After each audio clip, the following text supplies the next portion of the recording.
ஆண்டவரும் இரட்சகருமாகிய இயேசு கிறிஸ்துவின் நாமத்திலே உங்கள் யாவருக்கும், குறிப்பாக தொலைக்காட்சி நேயர்கள் அனைவருக்கும், விசுவாச குடும்பத்தாருக்கும், நண்பர்களுக்கும், ஆண்டவருடைய பிள்ளைகளுக்கும் அன்பான வாழ்த்துக்களை தெரிவித்துக் கொள்கிறேன்.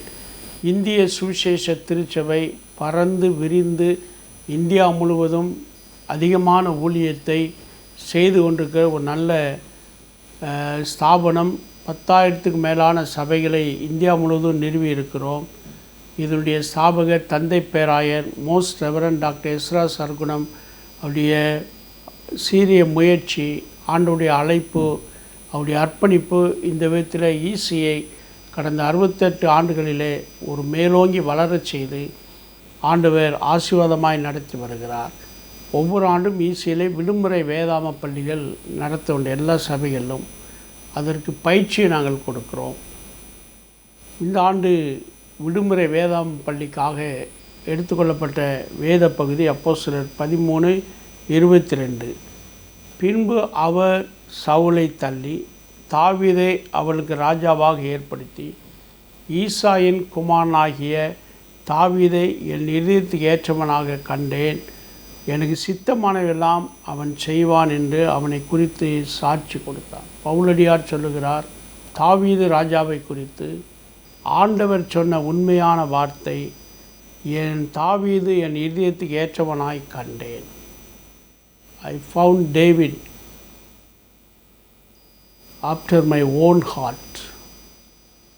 எத்தனை வருஷமாக நம்ம கிறிஸ்தவங்களாக இருக்கிறோம், எத்தனை வருடங்களாக விசுவாசிகள் என்ற ஒரு நிலைப்பாட்டிலே கடந்து சென்று கொண்டிருக்கிறோம். சபையிலே மூப்பர்களாக இருக்கிறோம், சபையிலே ஓய்வு நாள் பாடசாலை ஆசிரியர்களாக இருக்கிறோம். நீதியால் பெண்கள் ஐக்கியம், கொன்னெளி ஆண்கள் ஐக்கியம், வாலிப ஐக்கியங்கள் எல்லாம் உண்டு. பல ஆண்டுகளை கடந்து வந்திருக்கிறோம். ஆண்டவர் நம்மை குறித்து என்ன சாட்சி கொடுக்கிறார்?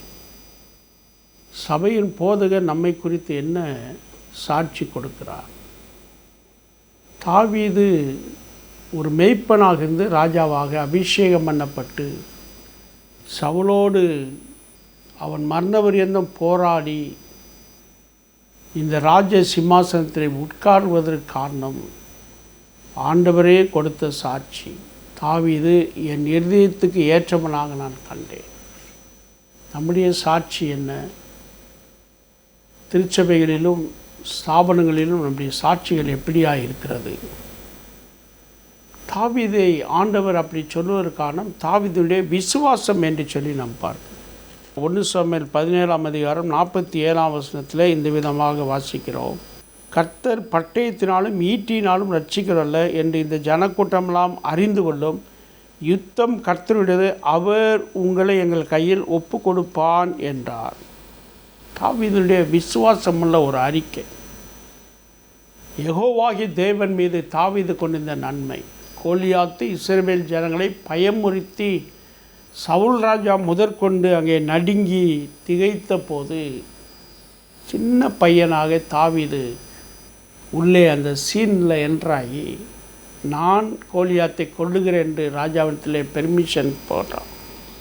கோலியாத் கொடுக்கிற சேலஞ்சுக்கும் அந்த அவனுடைய பயமுறுத்தலுக்கும் கொடுக்குற பதில், யுத்தம் கர்த்தருடையது, அவர் உங்களை எங்கள் கையில் ஒப்பு கொடுப்பார். நீ ஈட்டியோடும் தடியோடு வருகிறான், நான் அப்படி வரல, நான் ஆராதிக்கிற தேவனாகிய கர்த்தரை சார்ந்திருக்கிறேன், அவர் எனக்கு பலன் கொடுத்து உன்னை மேற்கொள்ள செய்வார் என்று தாவீது அந்த விதமாக ஒரு விசுவாச அறிக்கை செய்தார். அதனால தான் பட்டயம் எடுக்காமல், இராணுவ உடை எதை அணியாமல், இராணுவ தளவாடங்களை பயன்படுத்தாமல், ஆடு மேய்க்க போது பயன்படுத்திய கவன், அது கவனில் பயன்படுத்தக்கூடிய கூழாங்கற்கள் ஒரு பை, இதை மாத்திரம் பயன்படுத்தி ஒரே ஒரு கூழாங்கல்லினாலே கோலியாத் என்ற ராட்சசனை வெற்றி கோர என்றால் அப்படி விசுவாசம் ஒன்றுமே இல்லை. யுத்தத்துக்கு போகக்கூடிய அப்பியாசம் உனக்கு இல்லை என்று சவுல் அவனை பார்த்தவனை சொல்கிறான். அப்படி இல்லை ஆண்டவரே, நான் என் மந்தையை காத்து கொண்டிருக்கும் போது சிங்கத்தையும் கரடியும் கொன்றேன். அது என்மேல் பீறி பாய்ந்தபோது தாடையை கிழித்து போட்டேன் என்ற அந்த பழைய அனுபவம், அது தேவன் கொடுத்த பலன். என்னுடைய ஆடு மேய்க்கிற நண்பர்களோ பெற்றோர்களை கொடுத்த பலன் அல்ல, தேவன் கொடுத்த பலன். அந்த சிங்கத்தையும் கரடியும் துஷ்ட மிருகத்தை நான் கொன்றேன் என்று இந்த கோலியாத் எம்மாத்திரம் என்று சொல்லி வார்த்தைக்கு வார்த்தை அவன் சாட்சியாக சொன்னது தேவன் மேலே உள்ள விசுவாசம் என்பதை உணர்ந்து. ஆகவே தான் ஆண்டவர் அவனை பார்த்து சொல்ல, என் இருதயத்துக்கு ஏற்றவனாக நான் கண்டேன் என்று சொல்லுகிறார். விசுவாசம் இல்லாமல் தேவனுக்கு பிரியமாக இருப்பது கூடாத காரியம். அநேக வியாதிகளை இயேசுவானவர் சுகப்படுத்தினார். சுகப்படுத்தின போது அவர் பயன்படுத்திய வார்த்தை, உன் விசுவாசம் உன்னை ரட்சித்தது. நீ விசுவாசித்தால் தேவனுடைய மகிமையை காண்பாய். உன் விசுவாசம் பெரியது, போ, இனி பாவம் செய்யாதே. ஆண்டவர் வேறு எந்த வார்த்தையும் பயன்படுத்தலை. விசுவாசம் என்ற வார்த்தையை பயன்படுத்தி பலவீனர்களை வியாதியஸ்களை சுகப்படுத்தினார். பிறவிக்குடன் கண்கள் திறக்கப்பட்டது. பிறவி சப்பானி எழுந்து நடந்தால், லாசரு மரித்து அடக்கம் பண்ணப்பட்டு 4 நாள் ஆனபோது நீ விசுவாசால் தேவனுடைய மகிமையை காண்பா என்று மார்த்தாளுக்கு சொல்லி லாசருவை உயிரோடு கூட எழுப்பினார். நம்முடைய வாழ்க்கையில் விசுவாசம் இருக்கிறதா? ஆண்டவர் பேரிலே பற்றுதலாக இருக்கிறோமா? ஆண்டவரை முற்றிலும் நாம் சார்ந்து இருக்கிறோமா? விசுவாசமே உலகத்தை ஜெயிக்கிற ஜெயம் என்று யாக்கோபு நிருபத்திலே குடும்ப வாழ்க்கையில் வெற்றி வேண்டுமா? குடும்ப வாழ்க்கையில் ஆசீர்வாதம் வேண்டுமா? விசுவாசிங்க. கர்த்தரை முற்றிலும் விசுவாசித்து அவரை சார்ந்திருங்க. சத்துருவை மேற்கொள்ள கர்த்தர் கிருபை செய்வார். உனக்கு எதிராக எழும்பும் எந்த ஆயுதமும் வாய்க்காத இப்போ உனக்கு எதிராக புறப்பட்டு வந்து 7 வழியாய் திரும்பி செல்வார்கள். கர்த்தர் விசுவாசத்தினாலே நம்மை ஜெயிக்க பண்ணுவார். கோலியாத்தை மடங்கடித்த தாவீதுக்கு பலத்தை கொடுத்த ஆண்டவன் பலம் தருவார். திகையாதே, கலங்காதே, பலங்கொண்டு திறமனதாக இரு, காரியத்தை நடப்பி ஆண்டவர் உன்னை ஆசீர்வதிப்பார். 2வதாக அவருடைய தாழ்மை குறித்து நாம் பார்க்கிறோம். David's humility. ஒரு ராஜாவாக இருந்த போதிலும் தான் பிறந்து வளர்ந்த கோத்திரம், குலம், குடும்பத்தை எண்ணி அப்படி வாழ்க்கையில் ஒரு தாழ்மையுள்ள மனிதனாக இருந்தார். ஒரு பெரிய வெற்றியை, மகத்துவமான வெற்றியை கண்ட போதிலும் தாவீது தாழ்மையாகவே இருந்தார். நம்ம என்ன செய்வோம்? கோலியாத்தை கொன்று விட்டோம் என்று போஸ்டர் அடித்து, பிட் நோட் அடித்து, பெரிய ஒரு அட்வர்டைஸ்மெண்ட்லாம் தேடி பேர் புகழுக்காக அதை பிரஸ்தாபப்படுத்துவோம். தாவீது ஆல்வேஸ் ரிமைன் ஹம்பிள். அதே ஒரு தாழ்மையிலே இருந்தார் என்று சொல்லி நாம் 18ஆம் அதிகாரம் 23ஆம் வசனத்திலே சவுல் தன் குமாரத்தியை தாவீதுக்கு பெண் கொடுக்கும்படி அவர் அங்கே பிரயாசப்பட்ட போது தாவீது சொன்ன வார்த்தை தான். 1 சாமுவேல் 23ஆம் வசனத்திலே வாசிக்கும் பொழுது, சவுலின் ஊழியக்காரர் இந்த வார்த்தைகளை தாவீதின் செவிகளில் கேட்க பேசினார்கள். அப்போ தாவீது, நான் ராஜாவுக்கு மர்மனாவது லேசான காரியமா? நான் எளியவனும் அற்பமாய் எண்ணப்பட்டவனுமாய் இருக்கிறேன். நான் எளியவன், அற்பமாய் எண்ணப்பட்டவன் என்று தன்னை அதிகமாய் தாழ்த்துகிறார். ஆகவே அவருடைய ஹியூமிலிட்டி தான் தேவன் அவரை இருதயத்துக்கு ஏற்றவன் என்று சொல்வதற்கு அவருடைய தாழ்மை மிகவும் ஆதாரமாக ஒரு நல்ல சான்றாக இருந்தது என்று சொல்லி பார்க்க. இன்னும் 78ஆம் சங்கீதம் 71ஆம் 72ஆம் வசனங்களை வாசிக்கும் பொழுது, கரபலாடுகளின் பின்னாக திரிந்த அவனை தம்முடைய ஜனமாய் யாக்கோபையும் தம்முடைய சுதந்திரமாய் இஸ்ரவேலையும் மேய்ப்பதற்காக அழைத்து கொண்டு வந்தார். தேவனாய கர்த்தர் தாவீது கரவலாடு பின்னாலே அலைந்து திரிந்த அவனை தேடி கண்டுபிடித்து இஸ்ரவேல் ஜனங்களை மேய்ப்பதற்காக ஆண்டவர் அவனை கண்டுபிடித்து ராஜாவாக அபிஷேகம் பண்ணார். எளிய தொழில், தாழ்மையான குலத்தொழில். யோசேப்பு சொல்லுகிறார், ஆடு மேய்க்கிறவர் எபிரேயருக்கு முன்பாக அருவருப்பானவர். ஆகவே கோசே நாட்டை கேளுங்க, பார்வோன் கொடுப்பார், அங்கே தங்கலாம். அருவருப்பான தொழில், எளிமையான தொழில், தாழ்மையான வேலை. அவனுடைய அந்த தாழ்மை குணம் தேவனுடைய கண்களிலே பட்டு அவனையே தேவன் இருதயத்துக்கு ஏற்றவர் என்று தெரிந்து கொண்டார் என்று சொல்லி நாம் பார்ப்போம். 3வதாக தேவாதி தேவனை தாவீது தொழுது கொண்டான், ஆராதித்தார். சங்கீதங்கள் அநேக வசனங்கள் தேவனை எப்படி ஆராதித்தார். அந்தி சந்தி மத்தியானம் 3 வேளைகளிலே தேவனை ஆராதித்தார். ஜெபத்தின் மூலமாக வேத வசனங்களை வாசித்து தேவனை ஆராதித்தான். வசனம் என் கால்களுக்கு தீபம், என் பாதைக்கு வெளிச்சம். இந்த வேதத்துள்ள மகத்துவங்களை காண என் கண்கள் குறித்த ஜாமம் என்பதால் விழித்து கொள்ளும் என்று சொன்னார். இரவு பகலாக நித்திரை இல்லாமல் தாவீது தேவனை ஆராதித்தார். தேவன் அதை விரும்பினார்.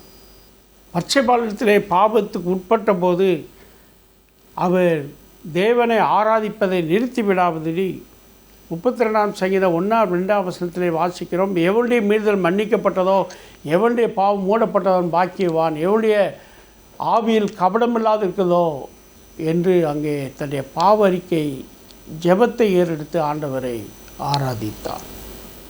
சங்கீதம் 51 ஒரு பாவ அறிக்கை ஜெபத்தை ஏறெடுத்து ஆண்டவரை ஆராதித்தார். ஈசோப்பினால் என்னை சுத்திகரியும், அப்பொழுது நான் சுத்தமாவேன். என்னை கழுவியல், அப்பொழுது நான் உறைந்த மலையிலும் வெண்மையாவேன். நான் பாவியாகிய மனிதன் என்று பச்சை பாலத்தை பாவத்துக்கு உட்பட்ட போது ஆராதிப்பதை நிறுத்தவே இல்லை. பாவ மன்னிப்பு கட்டி ஜெபம் பண்ணி கர்த்தரோடு ஒரு புது உறவை புதுப்பித்து கொண்டான் என்று சொல்லி நாம் பாருங்கள். பரிசேயனும் ஆயக்காரனும் தேவனை ஆராதிக்க தேவாலயத்துக்கு வந்தபோது பரிசேயன் பெருமை பாராட்டி ஆண்டவரை ஆராதித்தான். ஆயக்காரன் தூரத்தில் என்று மார்பிலை அடித்து கொண்டு பாவியாக என்மேல் கிருபையாக இரும் என்று சொல்லி ஆராதித்தான். நம்முடைய ஆராதனை எப்படி இருக்குது? பெருமையோடு இருக்கிறதா? ரொம்ப ராயல் ஒர்ஷிப்பாக இருக்குதா? தாழ்மைப்படுங்க, தாழ்மைப்படுங்க. ஆராதனையில் உங்களை தாழ்த்துங்க. ஆராதனை வேலையில் உங்களை முற்றிலும் ஆண்டவருக்கு அர்ப்பணிங்க.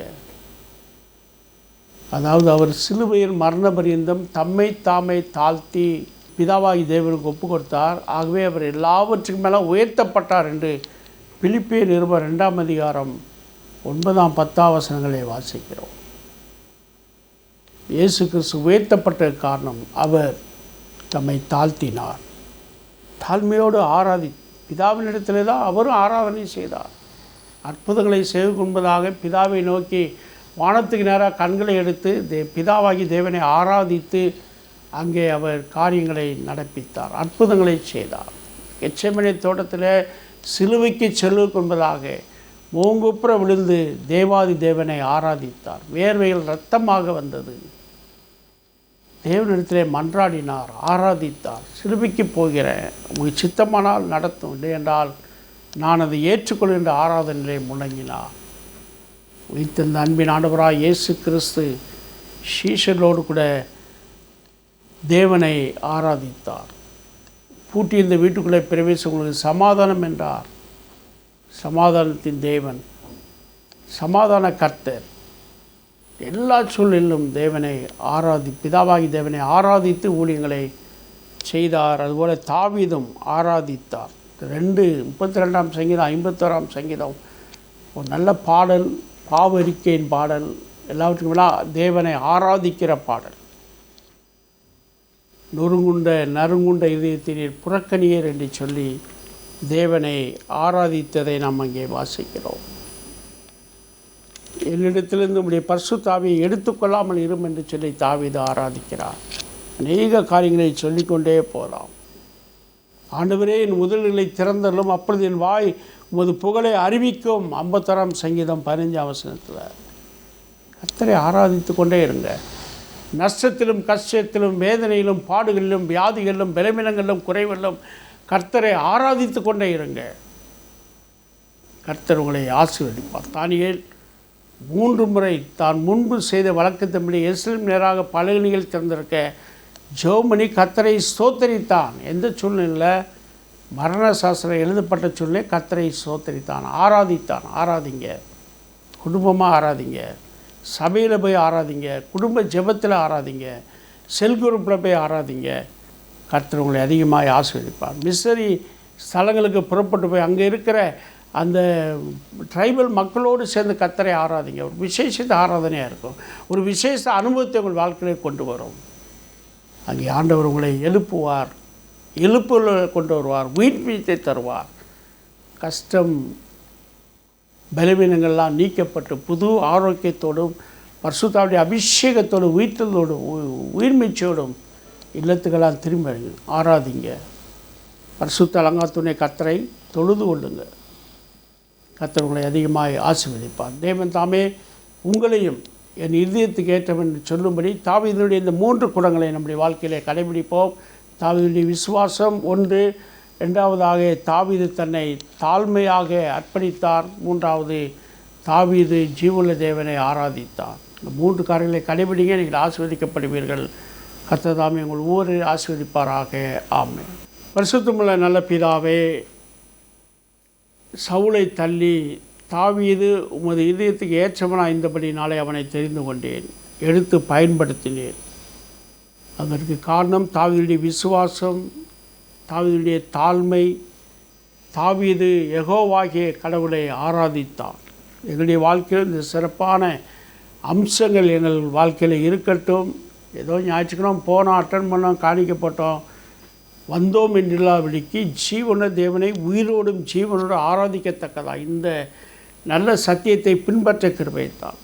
இந்த வார்த்தையை கேட்டுக்கொண்ட தொலைக்காட்சி நேயர்களை கர்த்தர் கண்ணோக்கிப்பார். ஒவ்வொருவரையும் இதயத்துக்கு ஏற்றவர் என்று ஆண்டவர் கண்டுகொண்டு அவரை ஆசீர்வதிக்க நாங்கள் ஜெபிக்கிறோம்.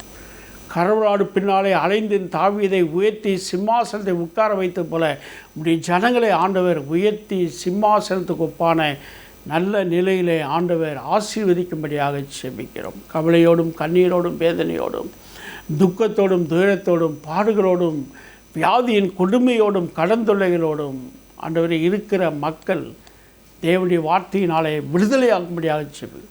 உடைய பரிசுத்தமான பிரசன்னம் விடுவிக்கட்டும். விடுதலை நாயகர் ஒவ்வொருடைய வாழ்க்கையில் இப்பொழுது விடுதலை கட்டளையின்படியாக ஜெபிக்கிறோம். புது சுகம், புது ஆரோக்கியம், புது வாழ்வை கர்த்தத்தாரும். விசுவாசமுள்ளவர்களாய், தாழ்மையுள்ளவர்களாய், ஆராதிக்கிற மக்களாய் இந்த தொலைக்காட்சி நேயர்களை கர்த்தர் மாற்றும். தொடர்ந்து ஆசீர்வதியும். இயேசுவின் நாமத்தில் ஜெபிக்கிறோம் நல்ல பிதாவே. ஆமேன். நம்முடைய கர்த்தராகிய இயேசு கிறிஸ்துவினுடைய கிருபையும் பிதாவாகிய அன்பும் பரிசுத்த ஆவியானுடைய ஐக்கியமும் நம் அனைவரோடு கூட இன்றும் என்றும் சதா காலங்களிலும் நிலைத்திருப்பதாக. ஆமேன், ஆமேன், ஆமேன்.